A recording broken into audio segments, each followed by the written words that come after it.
que vocês estejam muito bem. Nós vamos dar continuidade com a ementa da disciplina de Química e na aula de hoje nós vamos trabalhar um pouquinho com a evolução dos modelos atômicos.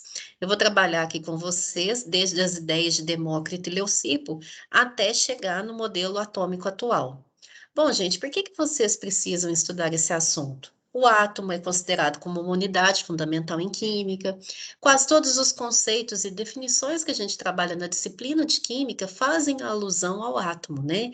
Então, gente, é necessário entender a estrutura interna atômica para descobrir o que ela nos revela, sem levar em consideração ainda que toda a matéria é formada por várias formas simples, e essas formas simples são chamadas de elementos químicos, os quais são constituídos por átomos com as mesmas características. Então, senta que lá vem a história que a gente vai trabalhar um pouco a respeito da evolução dos modelos atômicos. Tudo começa lá em 478 anos antes de Cristo, com as ideias de Demócrito e Leucipo.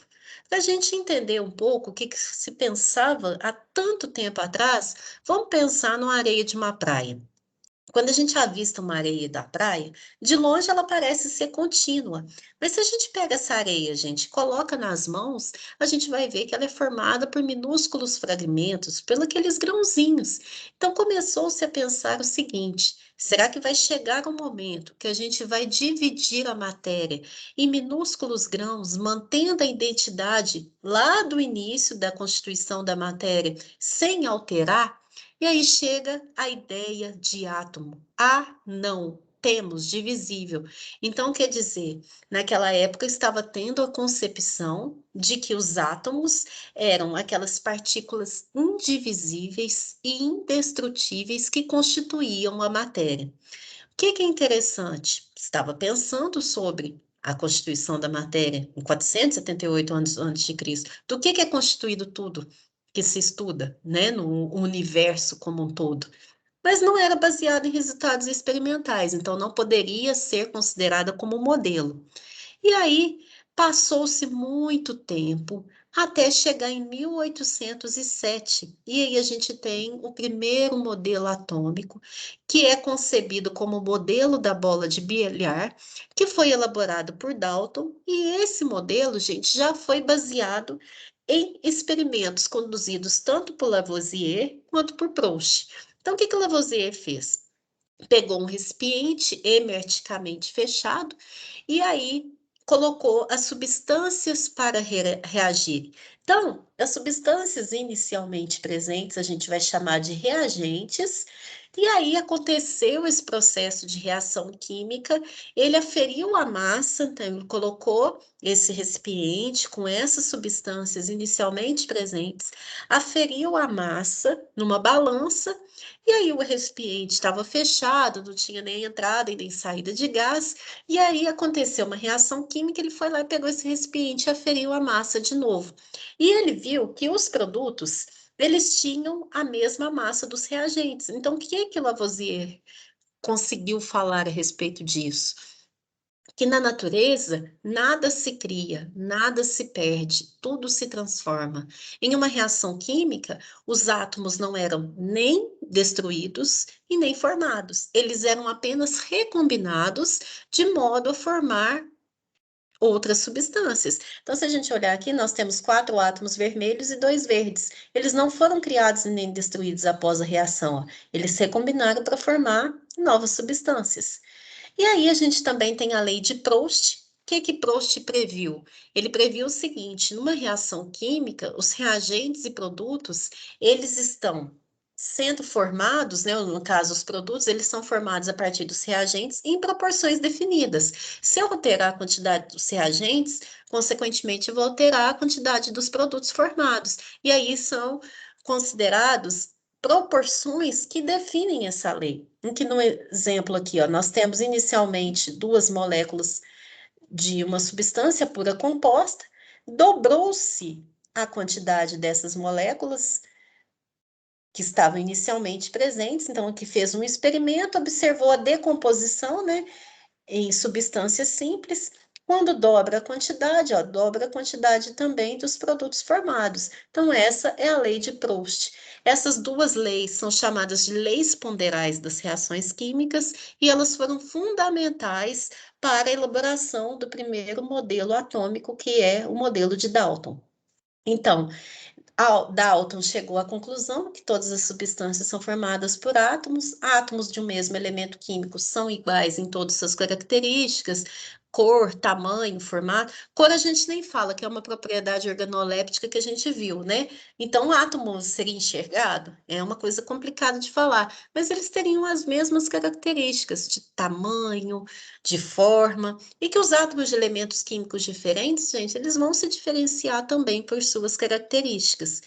É interessante? Muito, porque agora era uma hipótese, mas poderia ser considerada como modelo, porque estava levando em consideração experimentos. Então, muita evolução, mas não explicava a natureza elétrica da matéria, por que que acontecia os fenômenos de atração e de repulsão, por que que pode acontecer eletrização por atrito. Então, isso não explicava, porque até então a matéria ela não era constituída por outras subpartículas. E aí, em 1897, Thomson aprimorou e aí ele coloca em consideração a evolução dos modelos atômicos. Por que que agora a gente fala que é uma grande evolução para a época? Porque agora a gente começa a falar da divisibilidade da matéria. Bom, Faraday e Crookes, eles tinham feito o experimento da ampola, né? Ampola de Faraday que foi aperfeiçoada por Crookes. Então era uma ampola. Essa ampola, ela tinha dois eletrodos carregados negativamente e positivamente que estavam conectados numa bateria e essa ampola ela estava submetida a uma bomba de vácuo. Naquela época, gente, eles queriam ver o que que acontecia com os gases quando eram submetidos a uma baixa pressão. E eles observaram que quando a pressão foi reduzida demais através dessa bomba de vácuo, né, o ar ficou muito rarefeito. O que que eles observaram? Que saía uma luminosidade. E essa luminosidade, ela saía do polo negativo em direção ao polo positivo.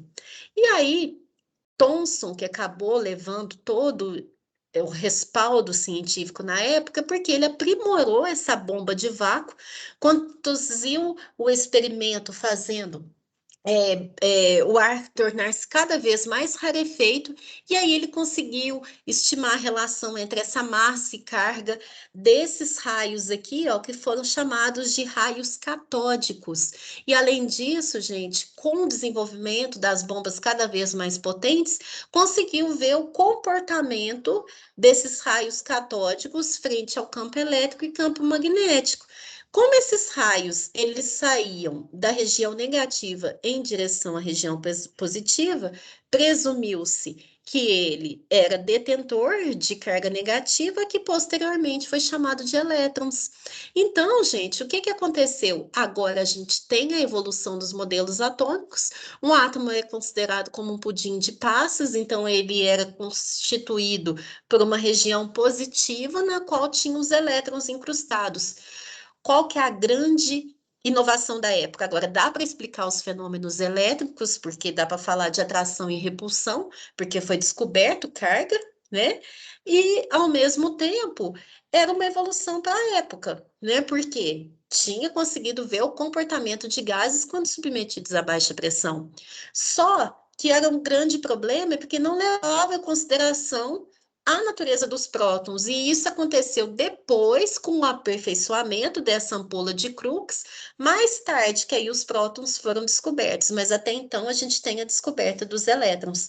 Então é como se fossem passas em um pudim, os elétrons incrustados em uma esfera positiva, mas que sem a descoberta ainda dos prótons.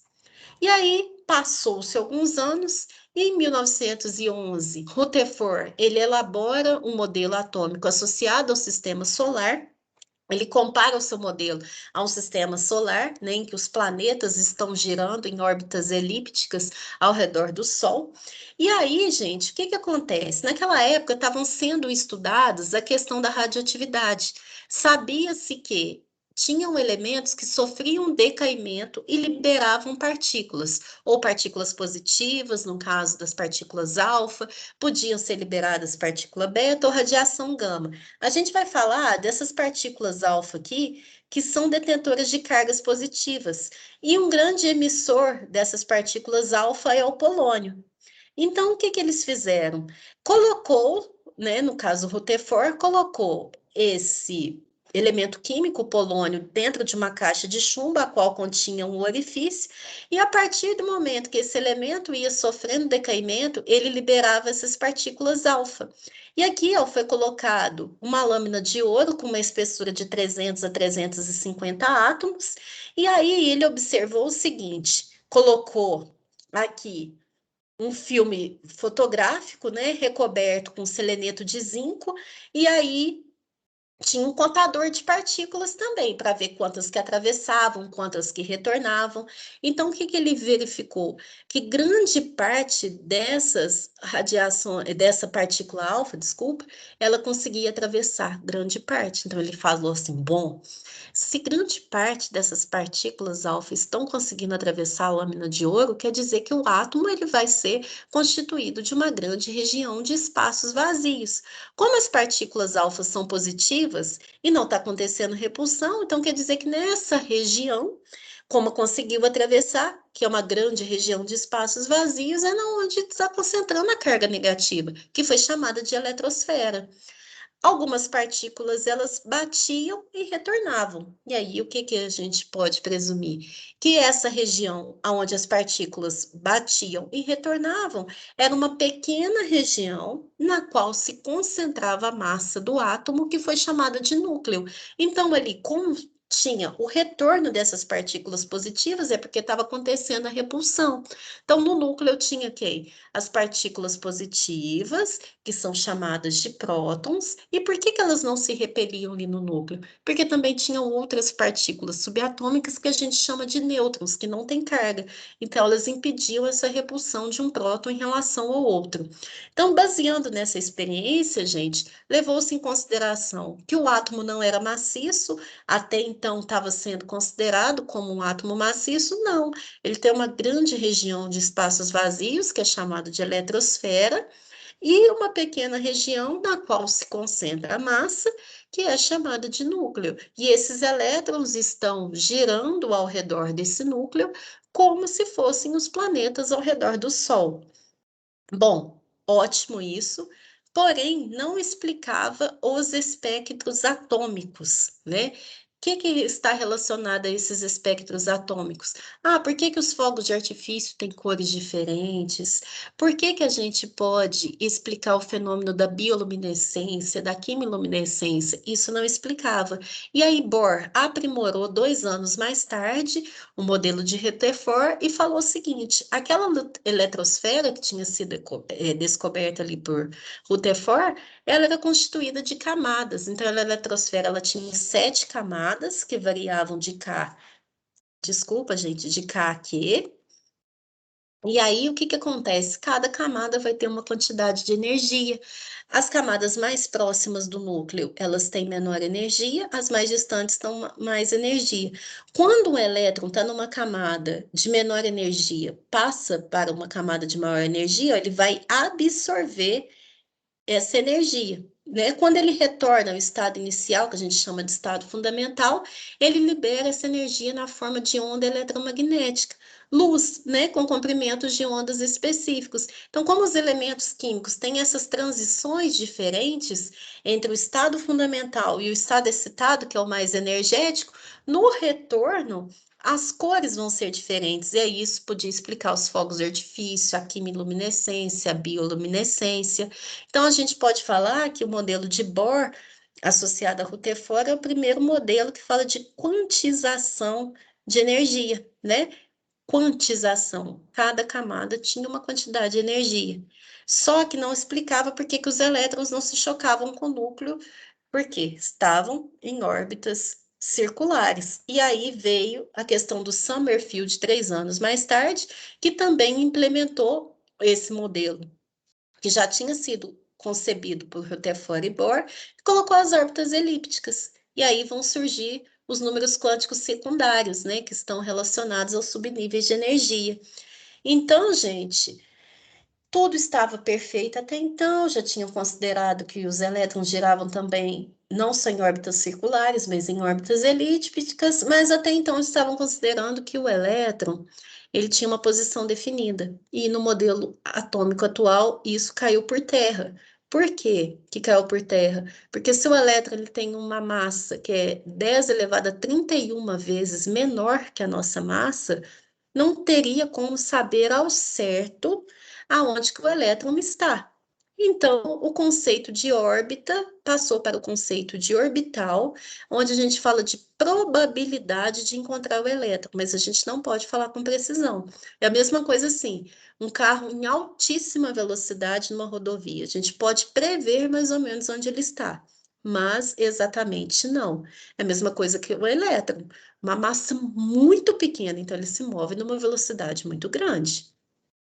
E aí eu trago aqui para vocês uma consideração dos modelos que a gente trabalha na videoaula. O átomo é divisível? Se ele não é divisível, ou a gente tem as ideias de Demócrito e Leucipo ou de Dalton. A diferença dos dois é que Dalton foi baseado em resultados experimentais. Se ele é divisível, a gente tem essas outras ideias aqui, mas se não determina a posição exata do elétron, a gente tem o modelo atômico atual. Bom, se determina a posição exata dos elétrons, mas não prevê a existência dos prótons, então a gente tem o modelo de Thomson. Se prevê, ou a gente tem Rutherford e Rutherford e Bohr. Qual que é a diferença dos dois? A eletrosfera em níveis. Rutherford não prevê, enquanto o modelo ampliado, Rutherford e Bohr, prevê. Bom, gente, então a gente vê que a evolução do átomo, ela foi seguindo toda uma ordem cronológica, baseando desde as ideias de Demócrito e Leucipo, que não eram baseadas em leis experimentais, até chegar nos dias atuais. Então, se a gente for pensar em átomo, no significado da palavra, ela cairia por terra, mas ela permaneceu até hoje porque foi uma definição que foi dada, é um, é um termo que pode ser utilizado ainda. Mas hoje em dia a gente sabe que a gente não consegue prever com precisão aonde estão os elétrons e que existem subpartículas, tem os prótons, os nêutrons, os elétrons e tem outras subpartículas que a gente não chega a estudar no escopo dessa disciplina. Aqui está o livro base para o estudo de vocês. Eu tinha para falar com vocês nessa videoaula era isso, e eu me coloco à disposição para auxiliá-los na medida que for possível. Um abraço a todos.